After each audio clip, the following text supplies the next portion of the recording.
Ah, I see you're awake. Interesting. The recovery process took longer than other subjects. Nonetheless, you've probably got a lot of questions, but those can wait. For now, just get dressed.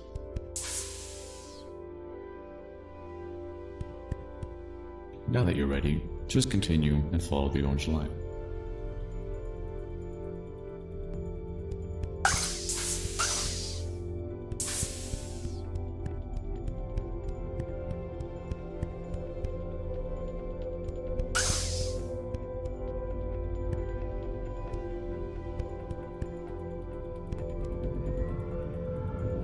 Allow me to answer some of your questions. What are you doing here? You're here to test a device. What kind of device, you might ask? A device which allows you to travel between alternate dimensions. The rest shall be explained in time.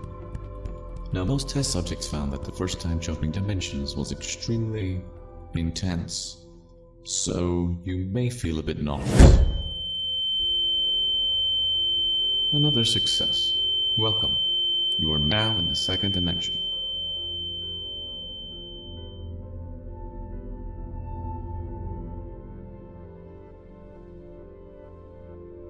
You're required to hand over the orb before exiting an area, for safety reasons.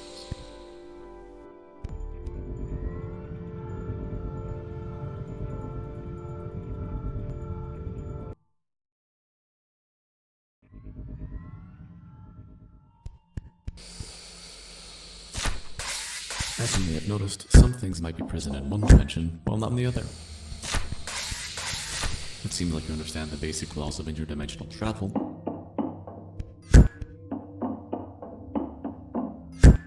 These panels in the wall are meant to provide you with power cells. If you somehow lose one, you shall be provided with a new one. Just don't waste too many of them. They are a source of energy after all. Power cells can be placed in these slots to power an object. They're basically large batteries.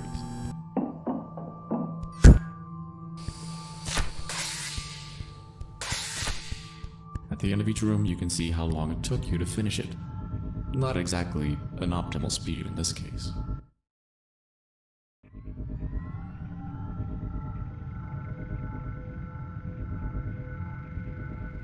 You should be cautious approaching this next step, as only parts of the floor exist in this dimension, so make sure to take a good look before you proceed.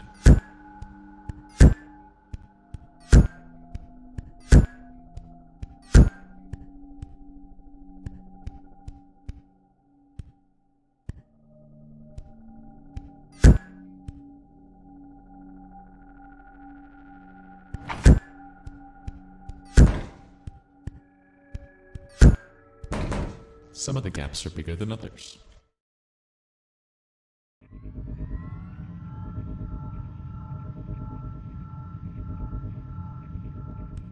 You should be cautious approaching this next step, as only parts of the floor exist in this dimension, so make sure to take a good look before you proceed.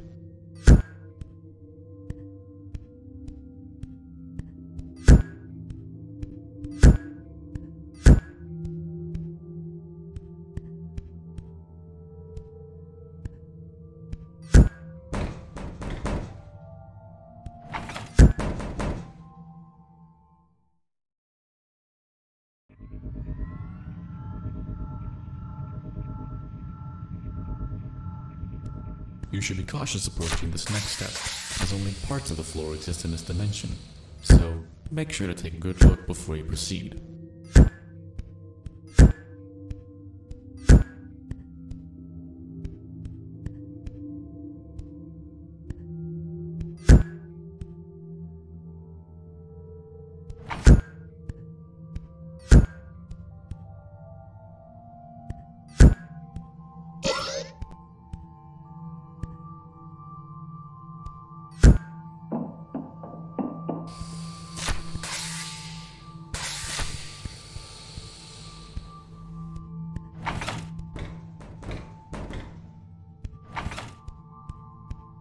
The power slot you just used is different than the other ones.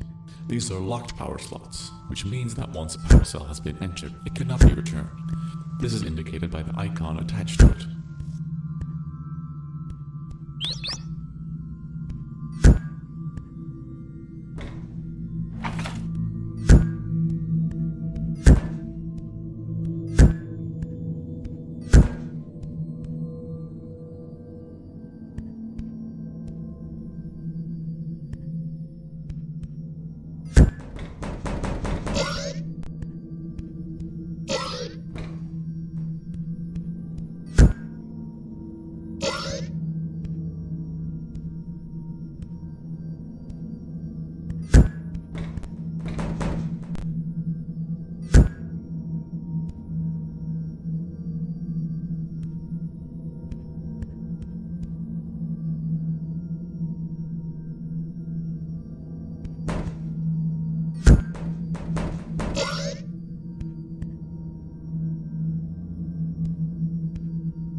This test has a rather new piece of technology, the gravity vortex.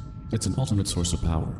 Essentially what it does is, it takes the gravitational pull of an object and repurposes it into energy. This way we can get energy out of nearly anything, so we're not just limited to power cells.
What you just walked through is an energy field, one that only allows objects to pass through one side, the blue one allowing objects to pass through, while the orange one blocks any incoming object.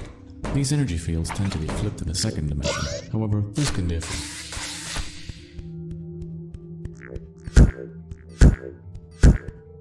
Early tests of the energy fields show that test subjects sometimes got stuck in them, losing body parts. However, these issues are fixed now, for the most part.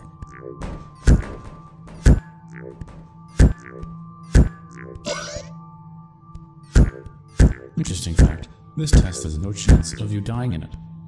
It's also my least favorite test.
As you may have noticed, these tests have bottomless pits in them, and yes, they are indeed bottomless.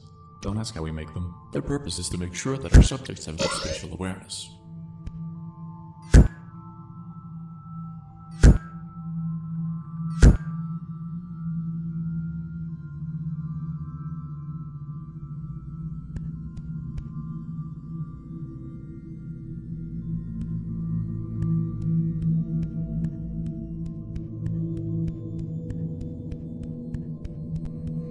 If you feel a bit nauseous, it might be because of the gravity vortex. It's designed to only work on non-biological objects. However, some tests indicated that it might still work on your internal organs. But you seem fine, so continue.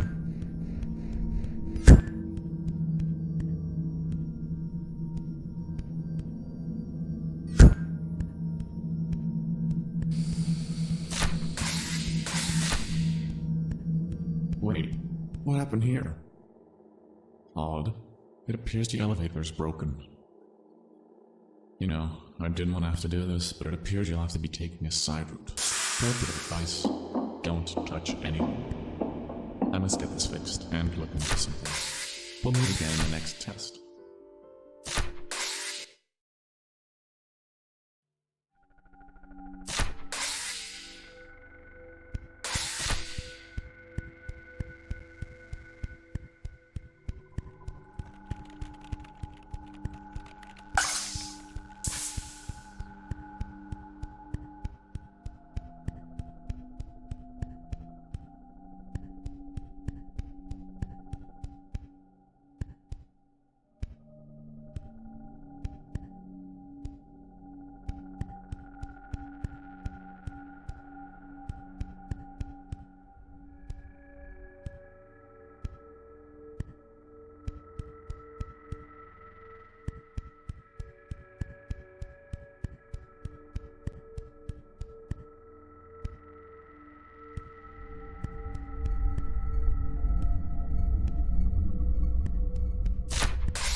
I see you've managed to find your way.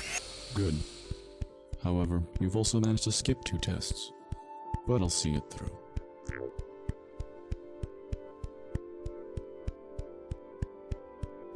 This test is a standard maze. However, to exit it, you must find a power cell hidden somewhere within the maze.